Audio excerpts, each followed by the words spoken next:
अस्सलाम वालेकुम स्टूडेंट्स, आज हम यूनिट नंबर 6 जो कि वर्क एंड एनर्जी है उसका टॉपिक 6.5 फॉर्म्स ऑफ एनर्जी को डिस्कस करेंगे।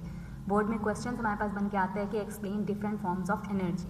सबसे पहले तो आपको पता होना चाहिए कि एनर्जी है क्या। A body possesses energy if it is capable to do work, यानी अगर कोई बॉडी काम करने की सलाहियत रखती है तो इसका मतलब है उसके अंदर एनर्जी मौजूद है। फिर हम आगे फर्दर इसकी टाइप्स पढ़ेंगे। फर्स्ट टाइप हमारे पास है मैकेनिकल एनर्जी। अब मैकेनिकल एनर्जी हमारे पास 2 टाइप्स की होती है, एक ड्यू टू मोशन और एक होती है ड्यू टू पोजीशन। जो body due to motion energy possess करती है उस एनर्जी को हम काइनेटिक एनर्जी कहते हैं, और energy due to position of the body is known as potential energy. आगे डिफरेंट सोर्सेज आपको बताए हुए हैं कि एनर्जी के सोर्सेज क्या हैं। सबसे पहले है फर्स्ट सोर्स, हमने यहाँ पे डिस्कस किया है water running down a stream, यानी अगर कोई वाटर ऊपर से नीचे स्ट्रीम में गिर रहा है, ठीक है, इट मीन्स कि उसके अंदर मैकेनिकल एनर्जी मौजूद है, यानी हाइट पे होगा तो उसकी वजह से एनर्जी पोटेंशियल होगी, और जब वो फॉल करके ग्राउंड की तरफ आएगा तो उसकी वजह से जो एनर्जी है वो काइनेटिक एनर्जी होगी। मीन्स के एनर्जी जो वाटर रन कर रहा होता है उसके अंदर मैकेनिकल एनर्जी मौजूद होती है। सेकेंड एनर्जी है, सेकेंड जो हमारे पास सोर्स है दैट इज़ विंड। विंड अब किसको कहते हैं? मूविंग एयर, यानी जब हवा चलती है तो उसके अंदर जो एनर्जी होती हवा चलती है, उस चलती हुई हवा को हम क्या कहते हैं? विंड एनर्जी कहते हैं। ठीक है, नेक्स्ट हमारे पास जो सोर्स है अ मूविंग कार। अब जो कार मूव कर रही होती है उसके अंदर भी मैकेनिकल एनर्जी मौजूद होती है। फिर अ लिफ्टेड हैमर, अगर आप हैमर को लिफ्ट करते हो, यानी अगर आपने कोई कील ठोकना है उसको मतलब हिट करने से पहले, उस नेल पे हैमर को हिट करने से पहले आप क्या करते हो? हैमर को लिफ्ट करते हो। अब जब आप हैमर को लिफ्ट करते हो तो हैमर के अंदर आप हैमर पे वर्क डन करते हो और उसकी वजह से हैमर के अंदर एनर्जी आ जाती है, पोटेंशियल एनर्जी। नेक्स्ट देखें, नेक्स्ट एनर्जी नेक्स्ट सोर्स हमारे पास है स्ट्रेच्ड बो। ठीक है, यानी एक तीर कमान, जैसे आपकी बुक में भी इसकी जो है वो एग्जाम्पल दी गई है। जो कल हमने टॉपिक पढ़ा था काइनेटिक पोटेंशियल एनर्जी वाला, यहाँ पे देखें ये लिफ्टेड हैमर की आपको एग्जांपल है, यानी नेल को हिट करने से पहले जो है इसको लिफ्ट अप किया गया, ठीक है, तो इसमें एनर्जी आ गई है पोटेंशियल एनर्जी। यहाँ पर देखें कि ये एक स्ट्रेच्ड बो है, ठीक है, ये भी हमने कल डिस्कस किया था। इसके अंदर जो एनर्जी होगी वो भी होगी हमारे पास पोटेंशियल एनर्जी। तो ये डिफरेंट हमारे पास सोर्सेज आ जाते हैं एनर्जी के। नेक्स्ट हमारे पास सोर्स आ गया है कंप्रेस्ड स्प्रिंग का, यानी कोई स्प्रिंग है, आप जितना मर्जी उसको कंप्रेस करेंगे, मीन्स आप उसके ऊपर वर्क डन करेंगे और वही वर्क डन इसके अंदर in the form of energy store हो जाएगा। कौन सी form of energy? Mechanical energy. Next हमारे पास सोर्स आ जाता है सेकेंड फॉर्म आ जाती है एनर्जी की, सेकेंड फॉर्म है हीट एनर्जी। ठीक है, इसके सोर्सेज देख लें, हॉट बॉडीज़। ठीक है, अब हॉट बॉडीज़ यानी कोई हॉट बॉडी है वो आपको प्रोवाइड करेगी हीट एनर्जी। ठीक है, हीट एनर्जी आपको प्रोवाइड करेगी। नेक्स्ट इसका सोर्स है बर्निंग फ्यूल, यानी कोई भी फ्यूल जब आप बर्न करते हैं तो वो हमें देता है हीट एनर्जी। ठीक है, जैसे आप देख लें मोटर बाइक्स वगैरह, वो क्योंकि उस इंजन के अंदर जो है वो फ्यूल्स वगैरह बर्न होते हैं, वो इस वजह से हीट अप हुआ होता है क्योंकि वो हीट एनर्जी को रिलीज़ करती है। जो बर्निंग फ्यूल है ये हीट एनर्जी का मेजर सोर्स है। ठीक है, नेक्स्ट आप देखिए, नेक्स्ट हमारे पास इसका जो सोर्स है वो फ्रिक्शनल फोर्सेस हैं। फ्रिक्शनल फोर्सेस कैसे? कि अगर आप एक सरफेस के ऊपर, लेट सपोज हमारे पास कोई एक सरफेस है, ठीक है, इसके ऊपर आप जब सेकेंड सरफेस को स्लाइड करते हैं तो ड्यू टू फ्रिक्शन क्या करती है कि वो बॉडी के मोशन को अपोज करते हैं, जिसकी वजह से हीट प्रोड्यूस हो जाती है। ठीक है, नेक्स्ट हमारे पास देखें हीट एनर्जी का सोर्स क्या है? फूड।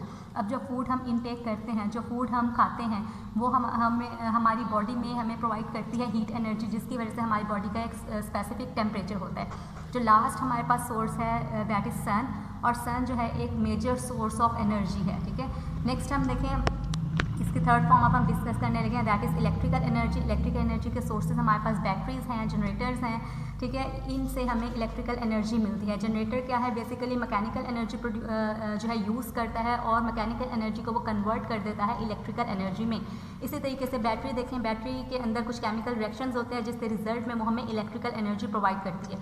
अब ये यूज़ कहाँ पे होते हैं? Hydro power. वर्ड हाइड्रो देखें, हाइड्रो मीन्स वाटर, यानी हम यहाँ पर वाटर को यूज़ करके इलेक्ट्रिकल एनर्जी को जो है हम प्रोड्यूस कर सकते हैं।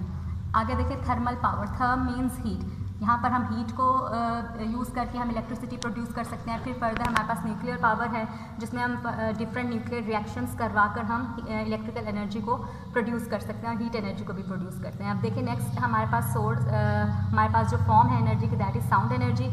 इसका सोर्स एक ही है हमारे पास, एनी वाइब्रेटिंग बॉडी, यानी कोई भी वाइब्रेटिंग बॉडी, किसी भी बॉडी को जब आप वाइब्रेट करते हो तो वो इन रिजल्ट जो है हमें साउंड देती है, ठीक है।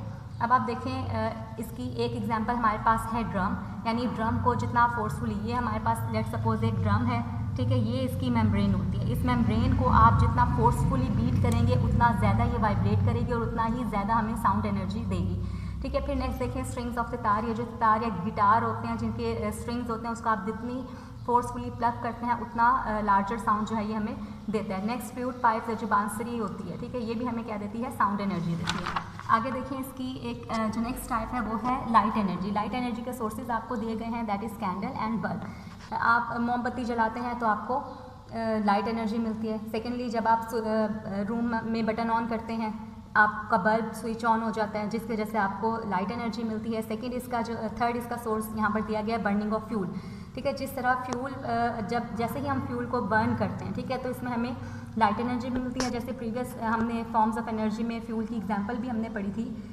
हीट एनर्जी में ही हमने इसकी एग्जांपल पढ़ी थी कि हमें हीट एनर्जी देती है। इसी तरीके से बर्निंग ऑफ फ्यूल हमें लाइट एनर्जी भी देता है। फिर हमने हीट एनर्जी की ही एग्जांपल हमने सन पढ़ी थी, ठीक है, तो सन जो है वो हमें हीट एनर्जी के साथ साथ लाइट एनर्जी भी देता है। नेक्स्ट इसके फ्लोरेसेंट ट्यूब जो आपके घरों में ट्यूबलाइट्स वगैरह होती हैं वो भी हमें लाइट एनर्जी प्रोवाइड करती हैं।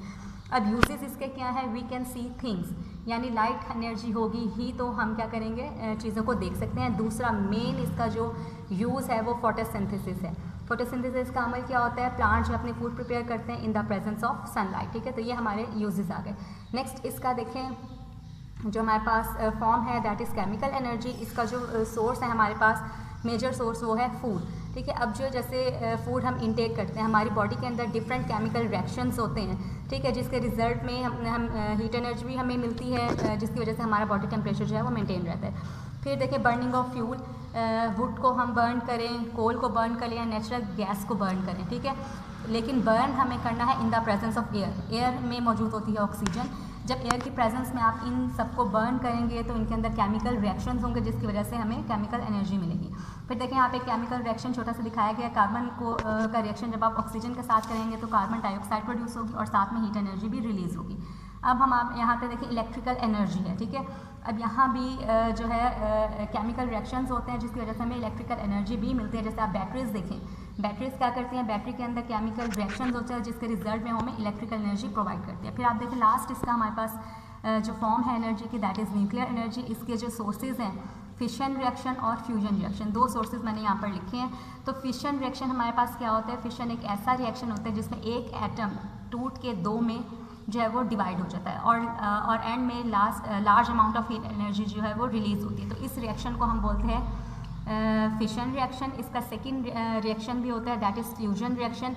अब जैसे नेम से आपको लग रहा होगा फ्यूज़ करना, यानी दो का मिल जाना। जब दो एटम्स मिलके एक हैवी एटम जो है बनाएंगे, ठीक है, साथ में large amount of heat energy release होगी, तो इन रिएक्शंस को हम बोलते हैं न्यूक्लियर रिएक्शंस और ये हमें देती हैं न्यूक्लियर एनर्जी। ये जो यहाँ पे हीट एनर्जी मैंने लिखी है ये बेसिकली क्या है, न्यूक्लियर एनर्जी है, क्योंकि ये न्यूक्लियर रिएक्शंस की रिजल्ट में प्रोड्यूस हुई है। Thank you so much.